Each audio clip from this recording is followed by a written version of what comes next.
Good morning, good afternoon, good evening. Thank you for coming to our live cast. We have a little bit of, I wouldn't call it difficulty, but challenge.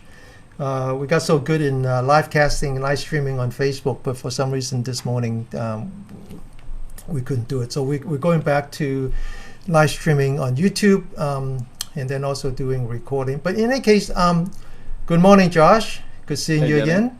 I'm not supposed to see Likewise. you for another 2 weeks, but it's kind of a nice surprise. Yes, it is. And I noticed that your beard what had bring, grown. it's getting unruly, I know. So Yeah. what brings us here today?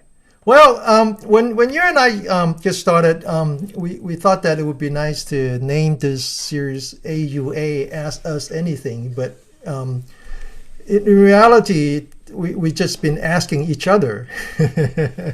But today we actually have a live question, a live question. So it's a friend of yours and a new friend of mine, a student of the Saturday practice, asked a very simple question. The question is, what happens to your mind when you meditate? And I thought, well, hey, that's really a question for AUA.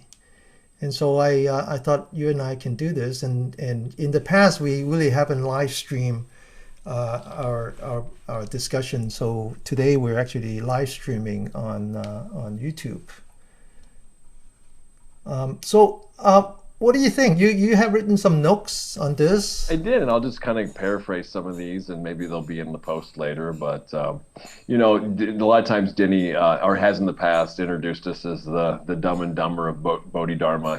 Referencing the movie, and usually I kind of will say, that's only self-deprecating humor can only get you so far, right? Can only take the ego down so far. But in this case, trying to answer such a vast, huge question as the inner workings of the mind and what happens to it in meditation, I feel that's a kind of an apt analogy, Dumb and Dumber here. But we're going to give it a shot anyway. Why not? But at least we're not Beavis and Butthead. Well, I mean, we could try that too, but yeah, I'll get pretty old real quick. But yeah. So yeah, there's just kind of a disclaimer here that we encourage everybody that's viewing or listening to this that these are just points of reference. This is to do your own research and more importantly to investigate this for yourself in your own meditation practice. What you hear today, and and a lot of people that are interested in this have a Western philosophical background, which I don't have. My interest is actually more in the fringe topics, which we're not going to get into here today. You can check my website if you're interested in that type of stuff. Other than to say that stuff like that can give you maybe a broader perspective, new perspectives, deeper comprehension, but at the risk of getting lost in the weeds and unable to relate any of those insights to alleviate what's the most pressing issue here is alleviating stress and suffering, right? So So you and I talked briefly. I wanted this to be a live show. So as opposed to our other discussion, we go back and forth on a lot of discussions on beforehand. This time I purposely didn't say very much except to read what you have written. I think this is a really, I said it already, I think this is a very important question. And what I find the reason I find it so important, so profound, and why we should have this discussion as opposed to me just answering simply, is that there's so much misunderstanding of what a mind is. yes, and I think that's where the definition comes in. So, and then Yeah. also we're going to maybe define some of these similar terms too, right? So the ones I have down is, well, we're obviously going to try to put our definition on mind, but we also have things like brain, attention, mindfulness, awareness, consciousness, thought and thinking, and then the contents of mind. But also with the thought and thinking, I like this term called thoughting, where it's not necessarily you have control over what thoughts, they just kind of seem to appear without any conscious choice. So this term thoughting, if I use that, that's kind of what I mean on that. But yeah. If it's okay, Josh, I thought maybe I provide some background Please. some background information, kind of so we can explore the parameters. And I'll do it two ways. One way is to compare how I'll use the word Oriental versus the Occidental, or the Asians versus the Westerners, how they use the word mind. Okay, just compare that, because it's very interesting how it's different. And then the other one is really talking about mind in terms of our existence, like, in the material, in the energy, and so forth, which I think is also very interesting. So the word mind doesn't actually exist in the Chinese language. What exists is the word heart. So when you talk about Heart Sutra, that's basically the mind. Except that in the case of the Chinese literature, or the Japanese literature for that matter, because at least initially they translate everything into kanji. The word mind in that case means heart. It's literally the same word that we use for heart. And so obviously it doesn't mean the heart like the organ. Okay, so it means something else. It is the same word that we also use to describe your mental state, your mental attitude, right? So even though it's the same word that we use as the heart, it actually means mental, okay? Now, of course, you don't translate that directly into English. When you say heart, you mean exactly what that means. So that's why, when you say Heart Sutra, you kind of have to, that's at least 2 or 3 degrees of separation from what we think Heart Sutra is, which is really about our mind. But in the Western literature, the mind is closely associated with the brain, right?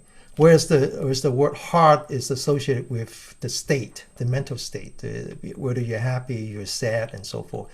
And so that's more the emotional aspect of the brain. Whereas in the mind, in the Western culture, it has to do with more the analytical the part of the brain. So that's one way to kind of say, what is mind, right? Because yesterday we had a historical event, which has to do with impeachment. But the last president who was impeached, had the famous saying that it depends on the definition of is.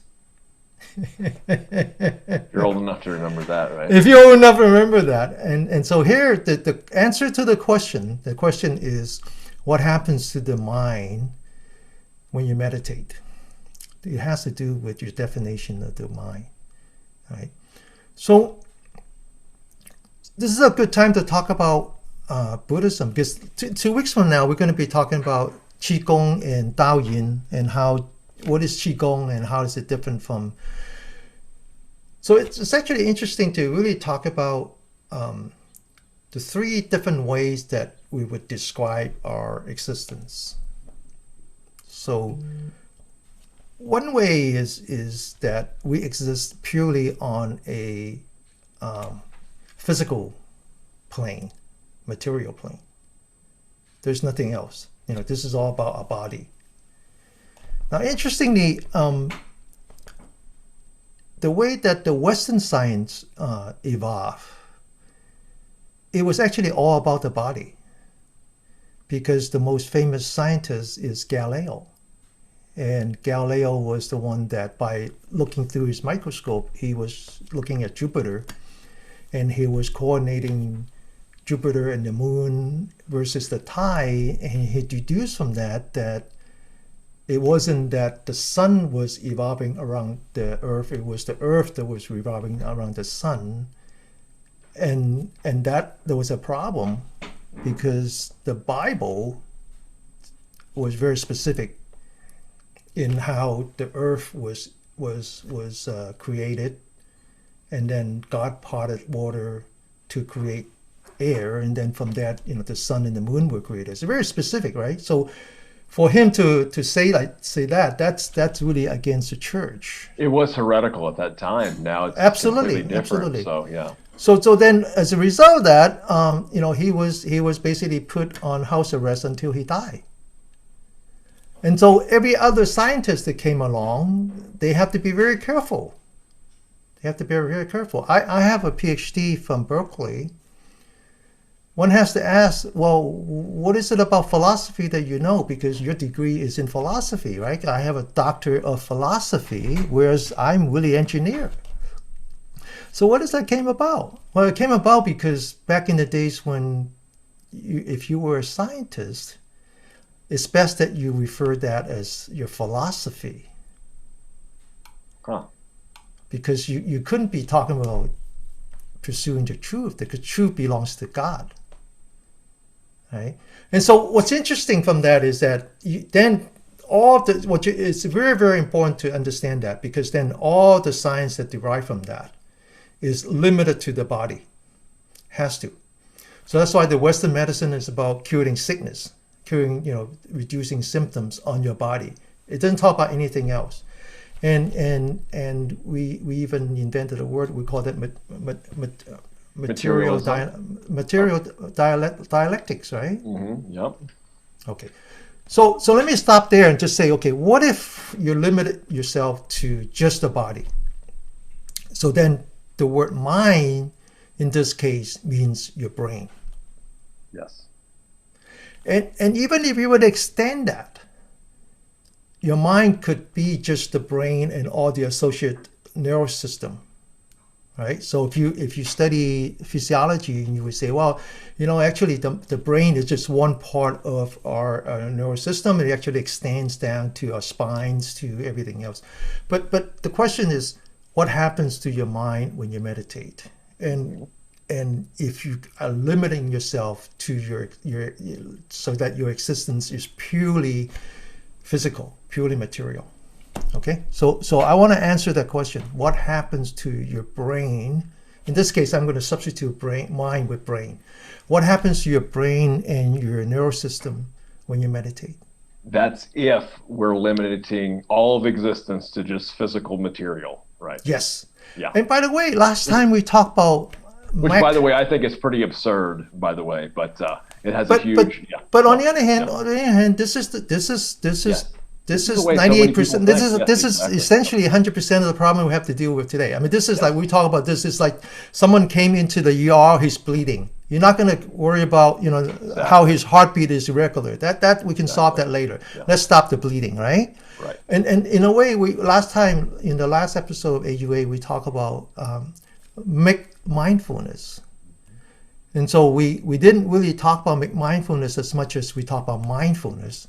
But if this were an extension of that talk, then I would argue that mindfulness is all about your body.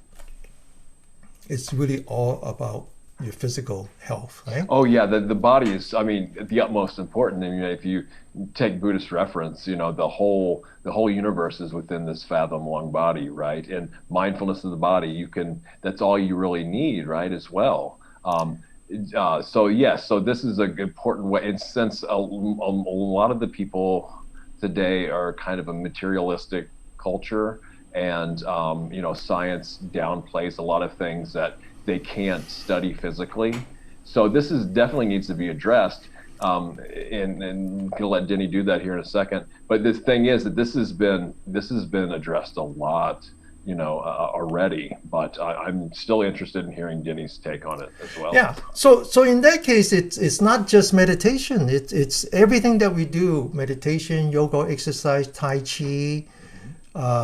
Even chanting and all that. One thing that they all have in common has to do with activating the parasympathetic nerve. Right? So let me back up a step and talk about, in this case, when we say mind, it's just the physical part of mind, which has to do with the brain and the rest of the nervous system. So one of the most important nervous system is called the sympathetic nerve. And this is probably one of the earliest development human evolution. So we used to live up in the trees where it's nice and safe, eating only fruits. And then one day some guy decided that, hey, what's this thing? It's called a thumb. Well, what can we do with it? Well, you can hold a stick. Well, what happens when I hold a stick? Well, then actually you can defend yourself. Well, then what do I do with that? Well, then you have to walk down the tree. So one thing led to another. we started to descend from the tree, and then all of a sudden we said, well, wait a minute, there's a lot of danger down here. And also, by the way, we have to invent the fire and we have to cook something. And so we developed this nerve system called the sympathetic nerve, which once it's activated, we're in this thing called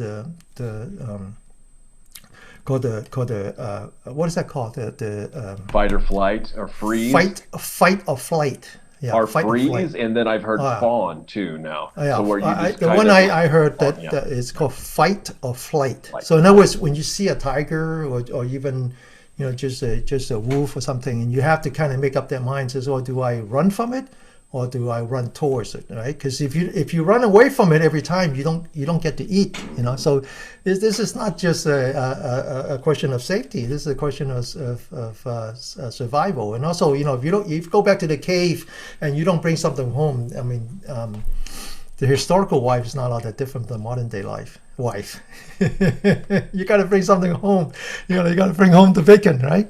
So our evolution of a body is such that the brain activates the rest of the nervous system, and it tunes our body, okay, so that we're ready for either fighting or flighting, right? And so one of the things that happens is that our eyes get dilated, so we increase our field of view. Our mouth get dry, no more salivas. Our lung kind of expands because we need more oxygen. Our entire digestive system is shut down. We don't need anything anymore, right? Our livers start to excrete fatty acid, triglyceride, so that they can eventually get turned into glucose. That's how we then turn into energy. Our bladder shut down. We don't need to urinate. None of our sexual organs are active anymore.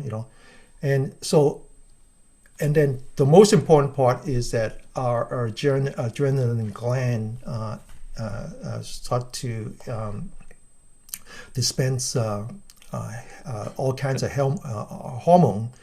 The most important one is cortisone, right? And that cortisone is steroid, so that pumps our heart, right? Just keep pumping our heart. And then the other one, there's two variations of that, but together they call adrenaline. Okay, and that's how we get into this really fight or flight mode. Well, that's the thing, though. This is more of the what and the why. We get that kind of, but the exact minute details of how this happens. How do these chemicals actually start this whole process, and why aren't these chemicals doing certain other things? So, I mean, you can get down to the very microscopic level and observe this process, but how they all interrelate and how the catalyst and the impetus for it happens, and then how it can vary slightly in different bodies than other bodies. And sometimes some people will have, not the same degree of response than others. So exactly. All this is like a huge mystery. Exactly. And I just don't think this is going to, that profound level of it is not going to be answered, at least for a very long time. Except that I remember there was a very famous couple, a scientist, husband and wife scientist, who spent their entire life studying apes. And they actually Goodall, maybe? Yeah, very famous. So they actually spent their entire life in Africa. They were living within 10 feet away from the apes. They just so got used to each other that they were able to be that close to them. And they actually did an experiment because they were curious about how certain ape become the alpha male. Okay, and then all of a sudden there's that social change again, and then somebody else became the alpha male. And so they did a study. I remember this watching this on National Geographic or something like that, where they actually, of course, they have to do something so that they can extract the blood. But eventually, they did extract the blood, and then so they do the analysis on the blood. And what they find is not only that the social hierarchy has to do with adrenaline, but not just adrenaline, but the rising and fading away of the adrenaline. So they come to the conclusion that the minimum requirement for an ape to be alpha male is that they have this special ability to demand, so the adrenaline, they have this like adrenaline on demand. The rise of the adrenaline is faster than anyone. So they are able to do this fight or flight better than anyone. But not only that, but then as soon as they're done, their adrenaline can then decrease rapidly. So they decided that the adrenaline is something that you need for your body to do something fast and quick. But if you keep that adrenaline in your body for any length of time, it actually degrades your health. Okay, so for example, I talk about the fatty acid that are excrete from the liver. Well, guess what? That causes cholesterol. And adrenaline, if you eat too much salt, it affects your inner organ, especially the liver. And that's the same. That also excretes adrenaline, and then it causes high blood pressure. That's why whenever I take my dad to see the hospital, it's funny, his blood pressure vary all over the place depending which doctor. Some of them are very intimidating, and his blood pressure goes up, and then the doctor says, "Well, he needs medicine." I said, "He doesn't. Look at the list. Look, when he's over here, he's perfectly fine." The white coat syndrome too, they call it. So So when somebody just is in a white coat, and it's it gets more anxiety. So the problem with modern people is that we don't know how to get out of this fight or flight mode anymore. I mean, it used to be that in the caveman we would do that for 20 minutes at most, and we either run back to the safety of a cave, or we run back with our dinner, and then we relax. But today we can't. We're on 24/7 fight or flight now. And so if you look at all the exercise, including meditation, for example, the lotus position, whether it's a full lotus or half lotus, or just what they do is they put pressure on your adrenaline gland. Now you notice that when you sit full lotus, there is no name for that pose. But when you sit half lotus, depending on whether the left is on top or the right is on top, it has a different name. Do you know that name of the pose? I didn't know that. What is that, Denny? I don't know how to translate, but one has to do with diamond, and then the other one has to do with something else. Oh, that's right. It's in Sanskrit, right? It's in yoga as well. So interestingly, when you sit full lotus, they don't bother to give it a name, and when you just sit with the feet loosely on the ground, they don't bother to give it a name. But when you sit half lotus, it depends on whether the left is on top, the right is on top. There's a name, and the reason for that is that that's an asymmetrical sitting, so it puts pressure on one side more than the other. So the asymmetry actually has a different medicinal effect. Okay? That's fascinating. Yes. Yeah. Yeah. So my point is that this is just a simple example of how meditation and yoga is really about activating your parasympathetic nerve, which reverses the fight or flight mode to what we call the rest and digest, and it starts with the adrenaline gland. And because our modern people have this problem now, that when I see someone, and I can tell because they have like these bags, the little dark circles in the eye, that's what we call that adrenaline fatigue. Their body is full of adrenaline all day, right? And so when we deactivate our adrenal gland, then all the other things happen. That's why one of the things that we do when we sit, when we sit the pose, there's the 7 support point. The last one is about putting the tongue on the roof, because when you sit, when you activate the parasympathetic nerve, one of the things that happen is that your saliva glands start to activate, and you actually get a lot of slivers in the mouth. Now, the Taoists believe that that's actually very good for your digestive system. And so when we put the tongue on top, then it just automatically flows into our stomach, right? And so there's a lot that we do. There's an awful lot that we do to that are very common, and it's all about stress. It's all about reversing that process. So going back to the original question is that what happens to our mind when we meditate? And if you think of the mind as your nerve system, your brain, and the rest of the nerve system, that's what it does. It kicks it into the parasympathetic, the rest and digest mode. Yes, very, very good. I mean, when you first started off here and talking about kind of the Asian view, Eastern view of this, there's this term in the Abhidhamma. I think it's called chitta, right? And I think one of the definitions is heart mind. So they put the heart and the mind together into one word called heart mind. Because some people, when you ask maybe Easterners, Asians, where their mind is, they'll point more to their chest, right? And in the West, people would point to their head where the mind is, right? So you covered and both are that correct. well. And both are correct. Right, because there's actually neurons in our hearts too, right? Our physical heart organs. There's similar types of if I'm getting this right, similar types of neural pathways and neurons that are similar to brain neurons that are actually in our heart too. So if I'm getting that right. So I want to make sure that yeah. So we're just like touching the tip of the iceberg in terms of mind, and this is even when we're limited only to our physical presence, right? Because then so this is about the nerve system, but what about your mental states? Right, because we do a lot of metta.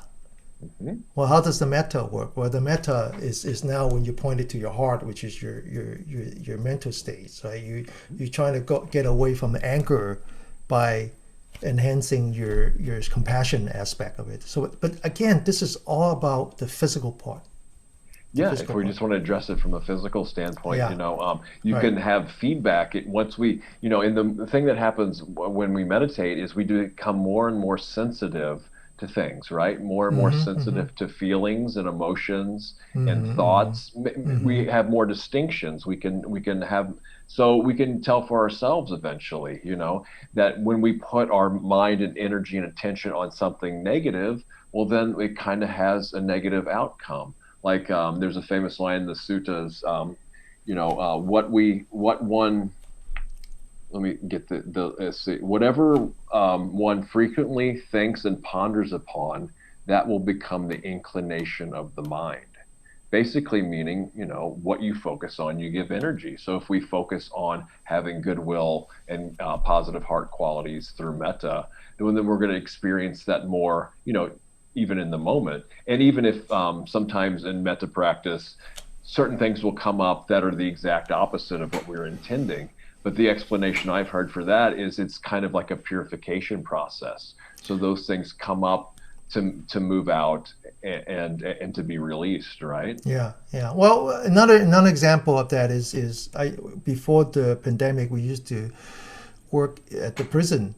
And so you find a lot of volunteers at the prison who are non-religious. They're not Buddhists. They're not Christians. They're not, but yet they're very attached. They like working as a volunteer. That's a meditation too.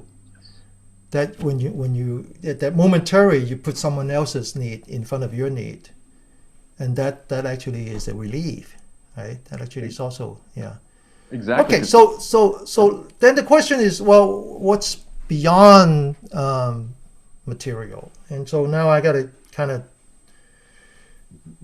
beyond material is energy. Now all kinds of people talk about our existence being combined energy and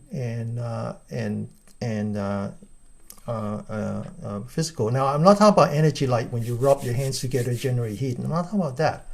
I'm talking about something a little beyond that. And so I think from the scientist standpoint, one of the things and now tell me if I'm going on too far, but we talk about scientists, and so we talk about Galileo, who discovered through his microscope that perhaps it was the sun revolving around, it was the earth that revolved around the sun and not the other way around. So a scientist who who came immediately after that is Newton, who basically want to come up with a set of math to describe what Galileo has done, and he in fact had to invent calculus to do that. But in any case, he's the one that everybody knows him. He's the one that back in the days when there was another pandemic, and he had to basically shelter in place, so he was in his home sitting behind under the tree. This is all folklore, but anyway, the part about pandemic is true. So he sat under the tree and the apple fall on his head, and so from that he deduced that there's gravity. So gravity became a force. It was a force not only between us and the earth, but between all the planetary objects. So from that he was able to kind of mathematically demonstrate how the planets can evolve around each other. Another scientist that came along is Einstein, and Einstein has his own way. But the bottom line is that he is the one that says, no, gravity is not a force. Now, of course, this is his conclusion, but he actually wasn't, his objective wasn't to prove or disprove what Newton did. His objective has something else. The objective was that all of the science that was before him had made an important assumption, which is time is absolute. So your time and my time has to be the same. And Einstein says, well, there's no reason for that. That's just how we agreed on, but there's no reason for that. And so what he decided was that the only thing absolute in this universe is the speed of light.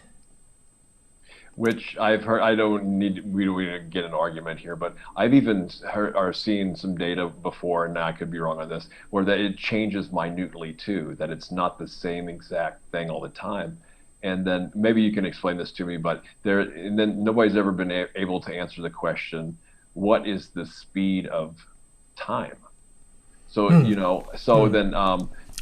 but what's important is that special relativity. Yeah. One real quick point is that we don't hear about Newton's alchemical work, but you can go online and find all his journal, or a lot of his journal stuff and work on alchemy. But for some reason that hasn't really been, publicized. But I just thought I'd throw that in there. But the important conclusion from that is that once you shift your assumption, and instead of saying that time is absolute and you say that the speed of light is absolute, then time becomes relative. That's the term relativity comes from, is that your time and my time could be different. Right, but what about the observation of light, though? If our time varies, how can light stay constant then? Because if there's difference in the time, wouldn't there also be difference in the observation? I think one has to understand how science works, which is that you're always correct at the moment that you say something, and then you're always incorrect once you said it. So you have to make the assumption that, okay, so Einstein says that time, speed of light is absolute. Let's just go with that for a while until somebody else came along and says no, that's not true. For the same reason that, up until then, everybody says that time was absolute until that, But the important part, and this is why I want to bring back to our existence, the important conclusion from that is that time is relative. In other words, it might be that your time and my time, you being in St. Louis and me being in San Francisco, are close enough that it's hard to distinguish. But if you were on the moon, or if you were on a different planet, or if you were somewhere else, then your time is not the same as my time. Or how fast you're moving through space as well, right? Correct. So what Einstein says is that then gravity is nature's way of wanting to stay alive. That's really weird, because this is amazing. It says that what if Josh is now in a part of the universe where 1 day of your life is 2 days of mine, which means that I'm going to die sooner. Twice as fast, right? Relatively speaking, right? Relative to you, right? Yeah. So then the gravity is such that I'm drawn to where you are. That's gravity. That's amazing. Now, what's interesting then is that so then if you say, let's take the universe. And let's just kind of map it in terms of time. So then you have a place in the universe where time is regular, like you and I. Then that means that there will be regions in space where time is faster, and then there will be regions in space where time is slower.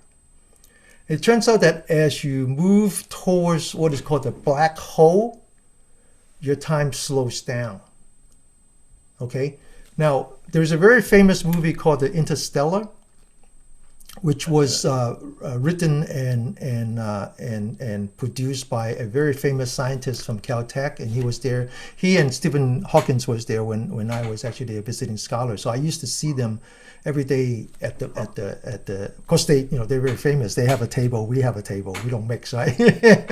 But he was very famous, and he actually got a Nobel Prize recently for predicting gravitational wave. But in any case, he made this movie. And I'm not going to go through the movie. We don't have enough time. But the point is that there's a planet called Planet Miller, and the astronauts has to descend into the planet, and they were just going to be there for a couple of minutes and leave, and then they got stuck there, and they were there for I think like a few hours, and then when they returned to the space vehicle, their colleague, who was a young man when they left, had became a older person, because turns out that every day on the planet Miller is 7 years. Okay, now this is all based on relativity. This is as good as science can predict it, right? Now, what's interesting is that the Buddhists believe the same thing. The sutra actually talks about us being in what is called the karma realm, the realm of desire. And then within that realm, we have the human realm, and then we have the Deva realm. And the Deva realm, the first layer every day is 50 years. The next one every day is 250, and so forth, so on, until you reach outside of that realm of desire and you got into the realm of the form, and then you get out and now you're in the realm of the formless. So we talk about the 3 realms, and we talk about the 6 samsara, right? So this is all in the Buddhist teaching. And what I'm saying is that in order to accept that kind of thinking, you have to accept that our presence is more than just the material, because the material is only when you are in the realm of the desire. And we cannot escape the realm of desire because we're so attached to our physical existence. That's what we call the samsara. We come back. And you can get, approximating what Denny's talking about is through, very microscopic observations through like an electron microscope, or things they do in particle colliders. We don't have just because we can't sense it with our physical sense bases, doesn't mean that it's maybe not there, as we can see it observed with certain types of technology. So if we push that even further, given that continuum, could it be possible that there are things happening that we just can't physically detect? And by definition, you can't. By definition, you can't, because when we talk about the 6 sensors on a physical existence, the 6 sense door, the 6 sense roots, this is the eye, the nose, the tongue, the ear, the body, and the mind, which is the brain. The Pali word for that is Set Indra. Set is 6. Indra is the Deva that is on the second layer of the realm of desire. In other words, we can't go beyond that. For us to really understand what's beyond, it's beyond our capability. It's not only beyond our eye, we can't see if it's ultraviolet or X-ray or whatever. We can't smell it, we can't taste it, we can't hear it, we can't touch it, we can't even think it.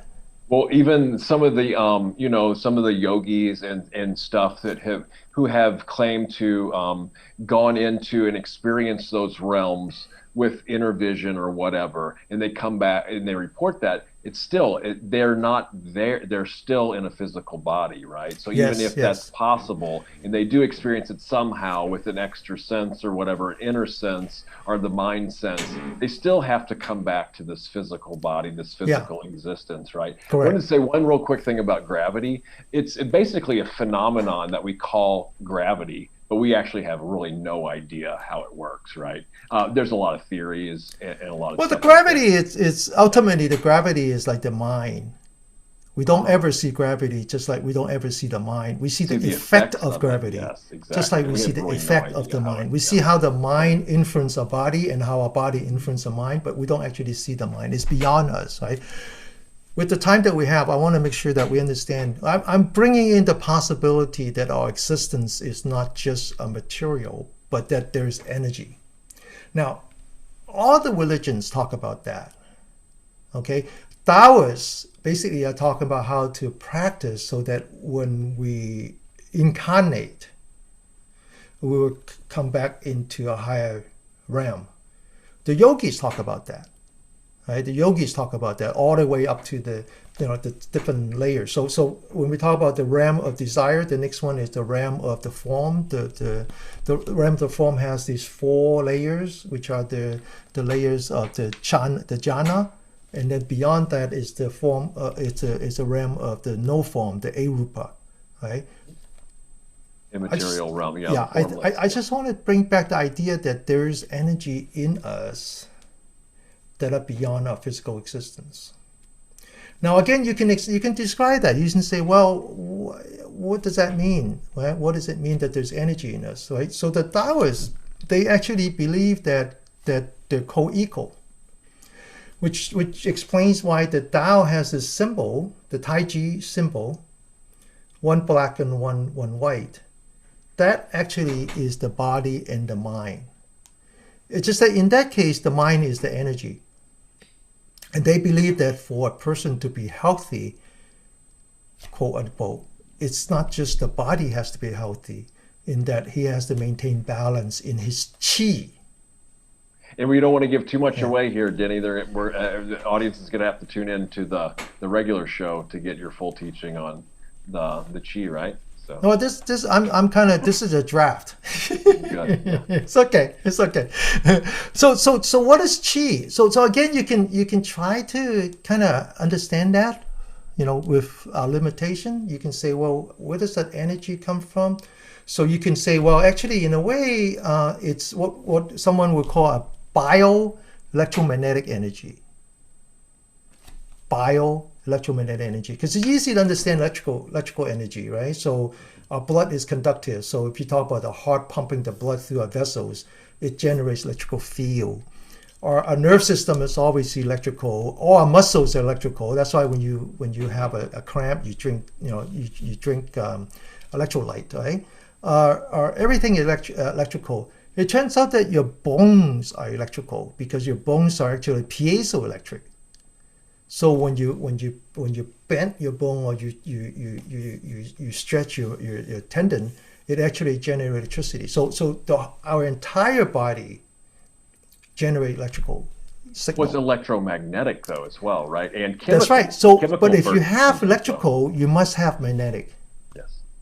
Now, this is the part that the modern science hasn't crossed. This is a threshold that they haven't crossed because they're so conditioned by the church back in the days of Galileo that they're not able to go beyond just the physical existence, that they're not able to go beyond just the electrical presence of a body. Right now, And the then there's Chinese go ahead. they didn't have that constraint. So they long ago they understood that there is a electromagnetic field.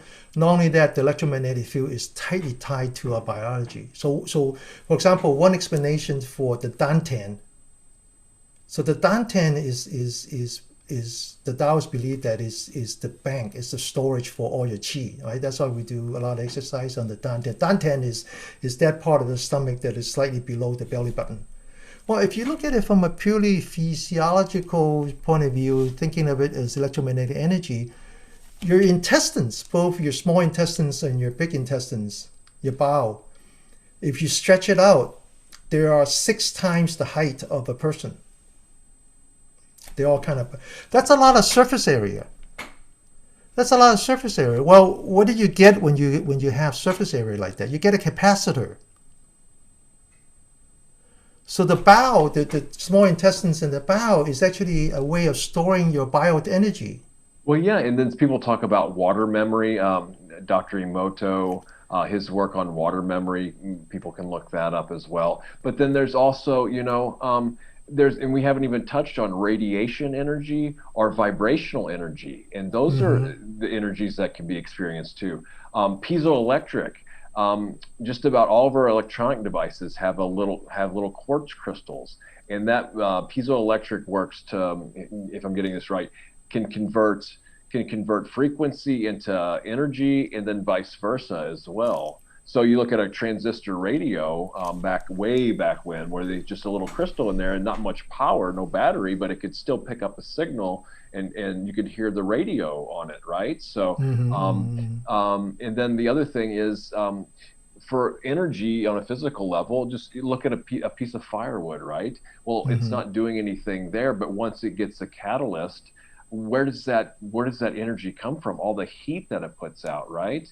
Well, I guess it would come from the sun, right? And it would store it from the sun, but then when it gets ignited, it would give off all that energy. But you wouldn't really notice that potential energy is there until it starts burning, right? So again, going back to the question, which is a very profound one, which is what happened to your mind when you meditate. We're now entertaining the idea that your mind is just not your physical brain, but it's your physical brain combined with your chi. So it's really going back to that Tai Chi symbol, that yin and yang symbol now of really maintaining or finding a balance between your physical presence and your chi, your energetic presence. So if you look at the exercise that we do on Saturday, it's really a progression of that. It's really using your body to discover your chi. We do this padding of the energy points. By the way, the Chinese, the Taoists believe that there's three. So just very quickly, 2 minutes. So the Taoists believe that there's 12 energy lines.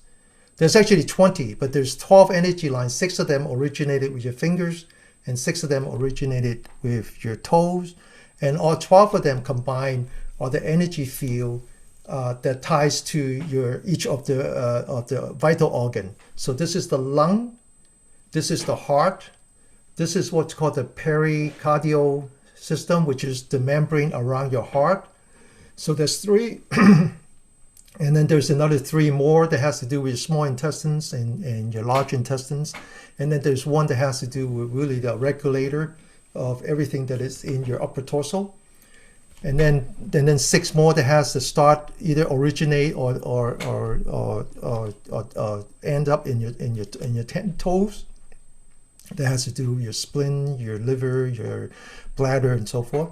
So those are the 12 energy lines, and then there's 8 more. 2 of them, one is in front and one's in the back. And so if you look at all the exercises we do, they're really that's where the word Tao Yin comes from. Tao is to instruct, Yin is to entice. It's the same word that we use for threading the needle. Threading the needle. Imagine when you thread the needle, they already exist. You're not creating the needle and you're not creating the thread. All you're doing is you're guiding them so that the thread goes to the eye of the needle. And so Tao Yin, we'll talk about next time, means exactly that. Is that we're enticing the energy field that is in your body already, but because you don't know how to use your mind, you don't know how to create this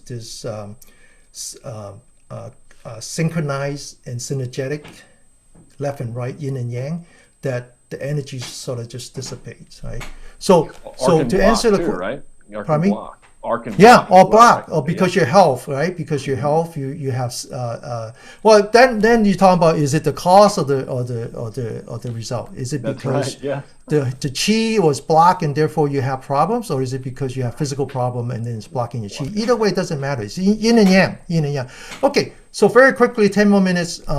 So what we did is we answer the question, which is what happens to your mind when you meditate. The first part was, if we limit ourselves to just the physical mind, which is the brain and the neurological system, then we answer the question is that what if we expand it, like the Taoists would expand it to include not only our physical presence but our energy presence, right? Which is consistent with Einstein's relativity in that there's different time in our universe, and so there are space where your body can, a limit to your body, and then there's when you are living in a pure energy form. Then the question is what else? Is there something else? How does Buddha's teaching fits in? Well, the Abhidhamma, I mean, goes. I haven't really studied much of it, but it goes into great detail on the human psychology, which deals with the mind, right? So, I mean, that's just So that can be so lifetime so study there. so I will bring in another scientist. So we talk about Galileo, Newton, Einstein. So I'll bring in another one, Stephen Hawkins. And then I've got to bring in one too later, maybe Rupert Sheldrake about morphogenetic fields. I don't know if you're Okay, familiar with okay. him. So, So Stephen Hawkins did not get a Nobel Prize because number one, you cannot get a Nobel Prize once you die. kind of hard, yeah. And you cannot get a Nobel Prize if your theory has not been proven while you're alive. So he didn't get. So he was very famous for many things. He did a lot of work with the black hole, but one of the more famous is what's called the Hawkins radiation. And the reason for that is there's something called the information paradox, which is what happens to information when material enters into the black hole. And what is information? So they talk a great deal about quantum information. That is, what's the difference between an orange and an apple? Right? What's the difference between so because ultimately they're the same because they consist of the same particle. Inside a particle, they're the same because they have the same nucleus and the same electron. So what is it that makes them, one is an orange and one is an apple? So there's something called the quantum information, which is very complicated, but in the simplest form, it could be charge, mass, and spin, something like that, right? So the idea is that beyond the physical existence and beyond this energy, the chi existence, which a scientist hasn't really got around to that, but they propose that there's something else, which is information. So there is something called the conservation of information. So there is, what if Josh and I are both astronauts and we fly very close to the black hole, we enter the black hole, we're totally disintegrated, we become basic elements, so that we're not distinguished from one another anymore. Is there a way to reconstruct? And what is it?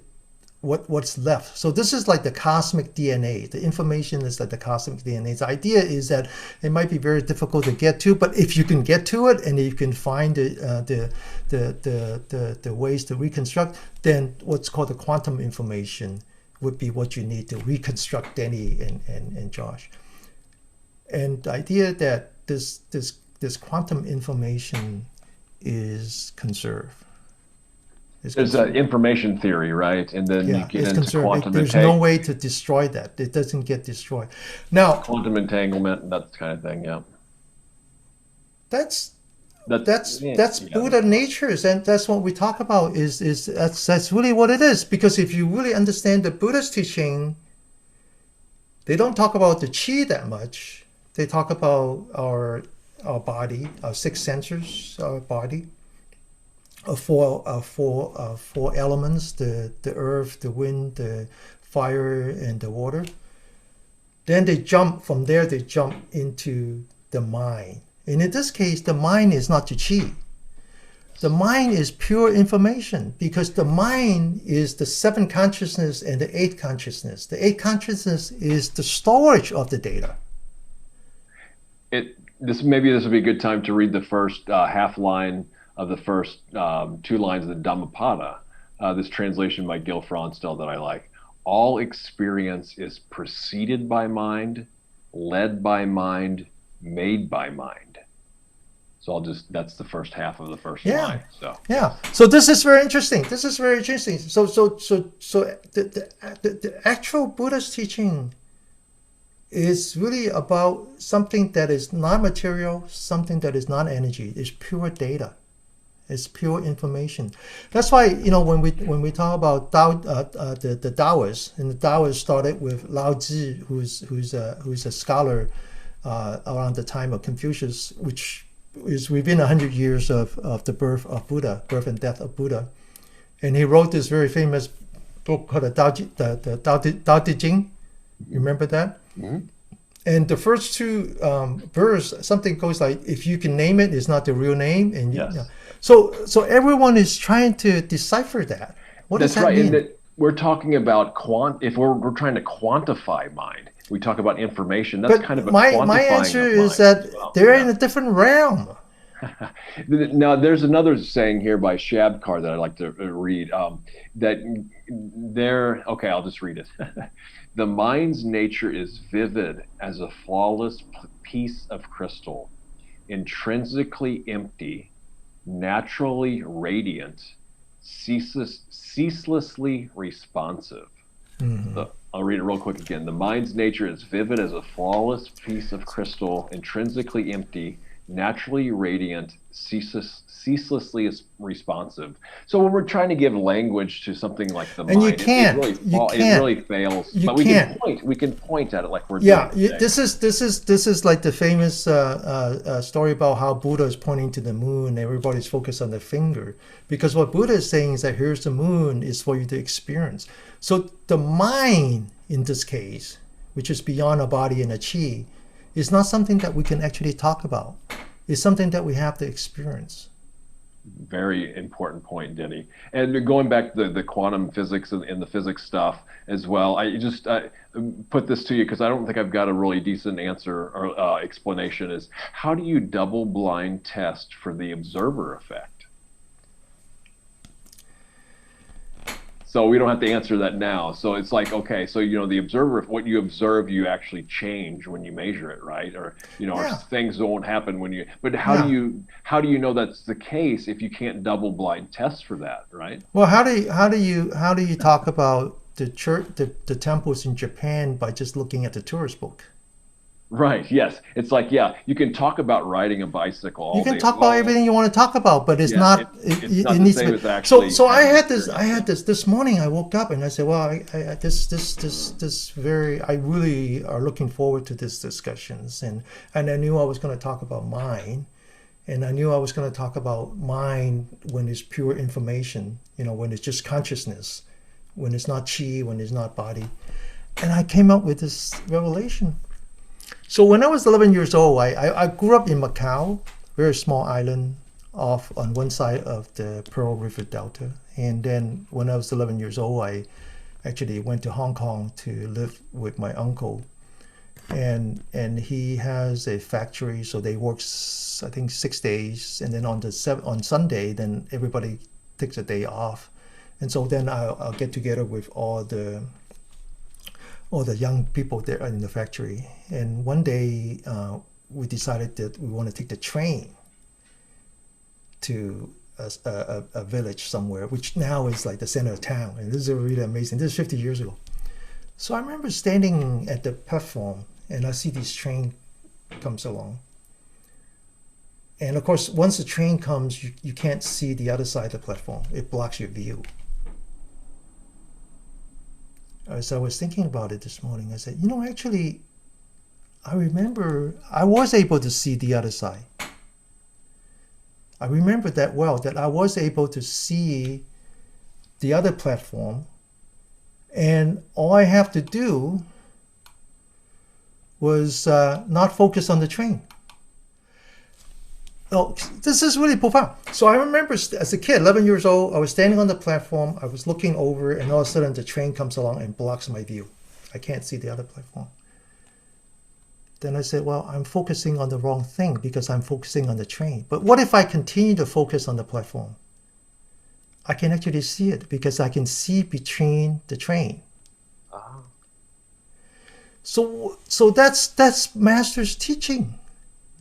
That in the end, because Master, if he wants to talk about the body as the mind, he could have done it, right? Because he learned I Ching Ching when he was 5 years old, and then he was learning, all the internal energy, all the other stuff that we know about. I mean, he was a Shaolin martial artist. He was a Tai Chi martial artist. He was actually a fighter on stage. I mean, if you want to talk about body, he knows everything there is to know about body. If you want to know about Qi, he knows everything there is to know about Qi. But yet he chose not to teach mind in terms of the physical presence and the Qi presence. He wants to do something else, right? So he wants to talk about mind as in our consciousness, as in our karma versus our attachment and all that. How do you see that? You don't focus on the train. Focus on the gap between the train. When we look at it, we have to get to a point where you understand that you're not your breath. Your body is capable of breathing all on its own. So you got to get to that point. This is the last part of our daily exercise. Is you got to get to that last part where you're just observing your breath, lowering the rising and the filling away, and start to discover that there is space between the breath. And so the breath becomes an external event. You're just there looking at something that is happening in your body, and you're observing. And your focus is actually on the space, as if you're looking through the train. That's, to focus on, instead of focusing on objects in the room, you focus on the space, right? And I've heard somebody say, well, that actually can increase the amount of light that in your presence. I mean, if I had to explain that, it would just be because, light moves through space, right? So in the last part, after we do I Ching Ching, which is really the Trinity, okay, we're bringing the body and the Qi and the mind together, and then now we sit down for the last 10 minutes. We understand that there's a body. We're freeing. That's why the word emancipate is important, is that we're emancipating ourselves from our body. We're using the Qi to support our body. Okay? We're looking at our breathing, and then we're letting go of the breathing. And in between the breathing is where we find the mind. And mastering, our emancipating ourselves from the body by fully understanding and the body, right? So body, yeah. And knowing the body, and then freeing ourselves from it, but in a way, so to speak, right? I guess I have a couple Easter eggs here. Yeah. That I've got in my notes. So there's a couple of thinking exercises. How this has to deal with mind. If you tell somebody, okay, don't think of a pink elephant. Just as hard as you can, do not think of a pink elephant. What happens? Well, that's all you think about. Most people think about a pink elephant, right? So that's why people. You're not gonna think about blue elephant, right? Yeah. That's what they. The mind doesn't really know negatives as much either. So instead of I want to stop this or don't do that, kind of focus on the actual positive result, or the focus on what you want to actually achieve instead of what you don't want to achieve, right? Because the mind has a hard time focusing on the negation of something.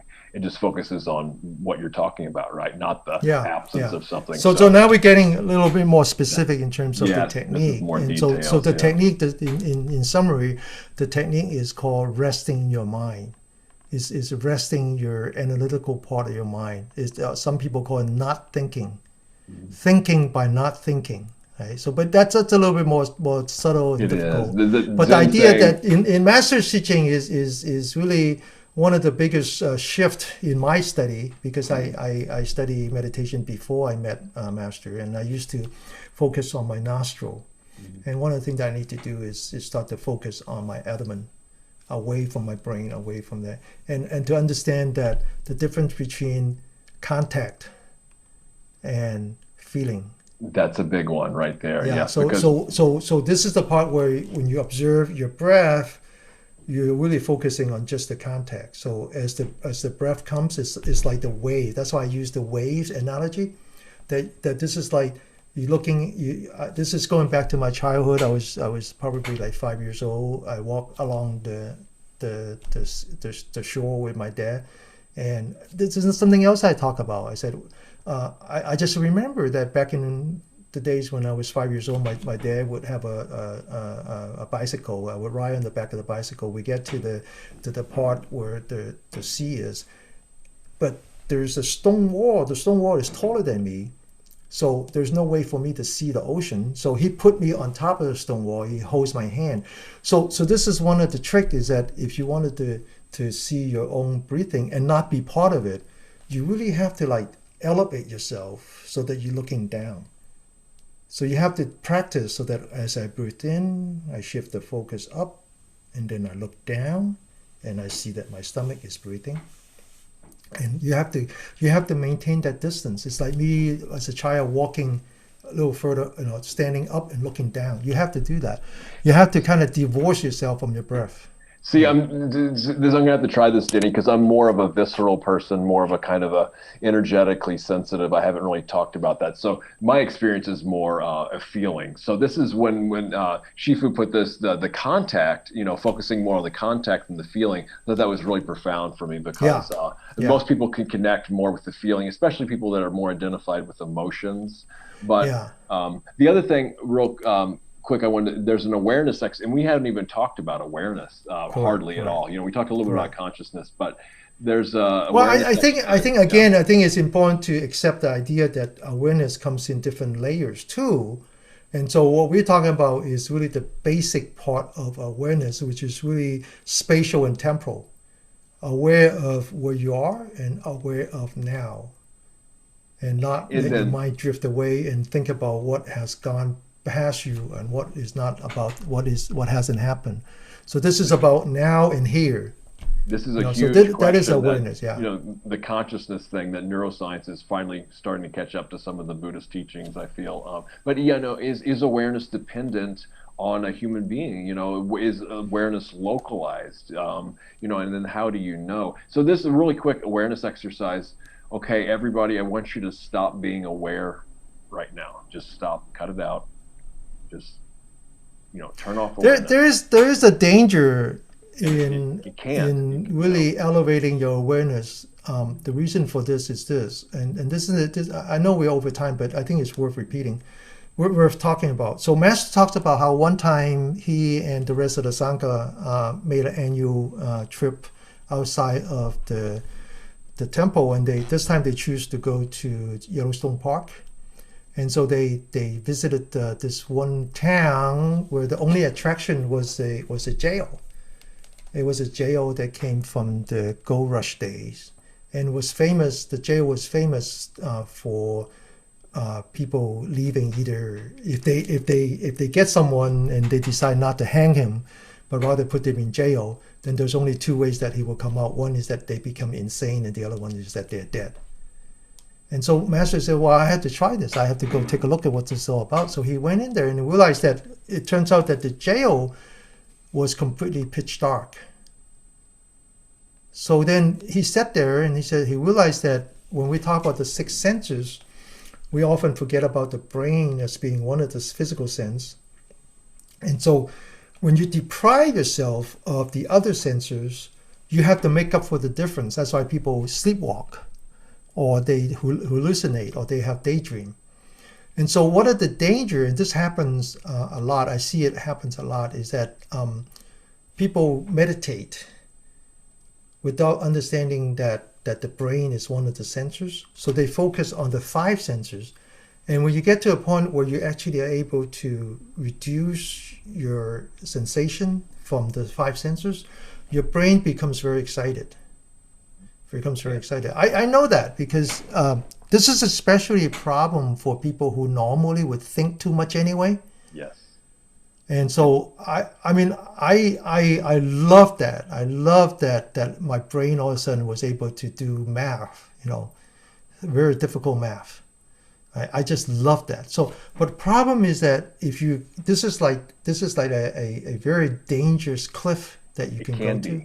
Yes. And because you become this is the beginning of a lot of psychological problems. It can be, and there's actually even dark retreats. So there's dark retreat centers where I don't know if anybody's looked into this, where you can go and you get in there the room and you feel your way around, so you can be in the dark for a while, so you know where the bathroom is and your bunk is. But then they shut the door and they give you your meals even in darkness. So you would have to do this. This is deprivation, right? This is like a deprivation chamber. Yeah. Yes. This can be very dangerous. It can be very dangerous. So you would have to get advice from a reputable teacher before even considering that. The thing is, the things that help with this, I feel, are the heart qualities. The heart qualities also balance these out. Yeah. And then also anything we can do to ground and center ourselves, right? Yeah. Having actually connection with the earth, physical contact, physically rooted in the earth, and also centered in our mind as well, right? Yeah.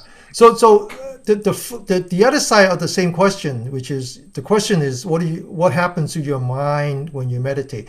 The other side of the question is that what do you do with your mind when you meditate?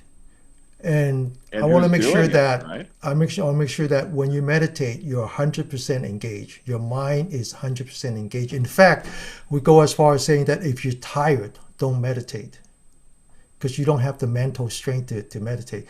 When you meditate, your mind is 100% engaged, but it's engaged in a different level. It's engaged in the spatial and temporal awareness level as opposed to the analytical and the emotional level, right? So when we meditate, we're completely engaged. And this is why it helps to have an anchor like the breath, right? Because both the physical and the mental. It puts them together and actually gives an anchoring too. Okay, well, Josh, I think we did what we were supposed to do today. Yes, we solved all the world's problems with mind. We did. Really, that's the reason why Facebook deleted all my video and shut me off from the live stream, because they were just too dangerous. Dangerous minds, right? Yeah, thought criminals. Okay, well, with that, I'll see you Saturday. Right. Okay, thank you. Thanks, Denny.